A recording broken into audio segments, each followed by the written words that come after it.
आज हम लोग बात करेंगे चैप्टर नंबर 1 सॉलिड स्टेट की।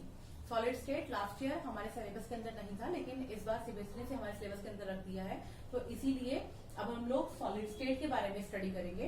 तो जैसे कि हम लोगों ने लास्ट क्लास 11th क्लास में ये पढ़ लिया था कि स्टेट्स अपने आप में दो टाइप की होती हैं, chemical states, physical state. Physical state के अंदर तीन टाइप हम लोगों ने फर्दर स्टडी की थी, solid, liquid and gas. And chemical states के बारे में हम लोग को पता है बोस-आइंस्टीन एंड प्लाज्मा मेम्ब्रेन। तो ये हमारे पास फिजिकल स्टेट के रिगार्डिंग चैप्टर है, जिसमें से लिक्विड एंड गैस ये हम लोग क्लास 11 में पढ़ के आ चुके हैं।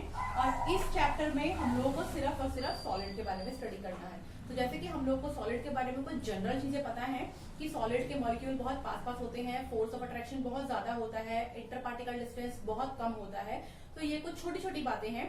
इसके अलावा इस चैप्टर के अंदर कुछ चीजें सॉलिड के बारे में और हैं, जैसे कि सॉलिड को हम लोग फर्दर दो टाइप में डिवाइड करते हैं, crystalline substance number 1, amorphous substance number 2। तो आज हम लोग सिर्फ क्रिस्टलाइन एंड एमॉर्फस की डेफिनेशन के बारे में स्टडी करेंगे। तो नंबर 1 हम लोग स्टार्टिंग करते हैं क्रिस्टलाइन सब्सटेंस से। तो जैसे कि आप लोग देख पा रहे हैं, crystalline substance have a definite shape and definite geometry. इसके पास कितने टाइप की ज्योमेट्रीज होती हैं, इसके बारे में हम लोग फर्दर स्टडीज करेंगे। तो आपको ये बात ध्यान रखनी है कि क्रिस्टलाइन सॉलिड एक रेगुलर ज्योमेट्री को शो करते हैं। Regular geometry for example NaCl, sodium chloride. Sodium chloride एक क्यूबिक स्ट्रक्चर को फॉर्म करता है। क्यूब से आप समझ सकते हैं जैसे आपके घर का एक रूम जिसके अंदर 6 फेस 8 कॉर्नर्स होंगे, तो ऐसा कोई स्ट्रक्चर जो है वो क्रिस्टलाइन को बिलोंग करता है। इसके अलावा भी बहुत सारे स्ट्रक्चर होते हैं, लेकिन मैंने एक रेगुलर स्ट्रक्चर के बारे में बात की है।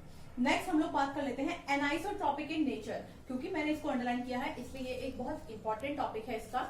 एनाइसोट्रॉपिक का मतलब होता है physical properties are different in all the direction. एक तरफ हम लोग ये बोल रहे हैं कि क्रिस्टलाइन एक रेगुलर ज्योमेट्री को शो करता है, वहीं दूसरी तरफ हम लोग ये बात कर रहे हैं कि ये एनाइसोट्रॉपिक बिहेवियर शो करता है। इसीलिए इस पॉइंट को जानना बहुत जरूरी है कि कुछ फिजिकल प्रॉपर्टीज ऐसी हैं जो क्रिस्टलाइन सब्सटेंस के अंदर भी डिफरेंट हो सकती हैं, डिफरेंट डायरेक्शन में। उसके बाद हम लोग नेक्स्ट बात कर लेते हैं ट्रू सॉलिड्स। तो ट्रू सॉलिड, क्योंकि ये एक आइडियोलॉजी को फुलफिल करते हैं, सॉलिड के बारे में जो भी हमारे एज्यूम्पशंस हैं उन सबको ये फुलफिल करते हैं, इसीलिए हम लोगों ने इन्हें ट्रू सॉलिड नाम दिया है। अब हम लोग बात कर लेते हैं एमॉर्फस सब्सटेंस के बारे में।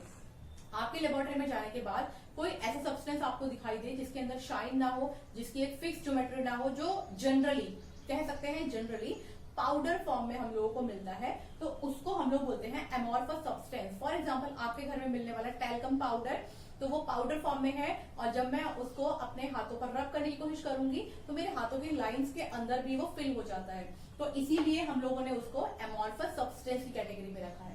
नेक्स्ट प्रॉपर्टी की हम लोग बात कर लेते हैं आइसोट्रॉपिक इन नेचर। जैसे हमने यहाँ पर बात किया था एनाइसोट्रॉपिक, उसका जस्ट उल्टा होगा आइसोट्रॉपी में।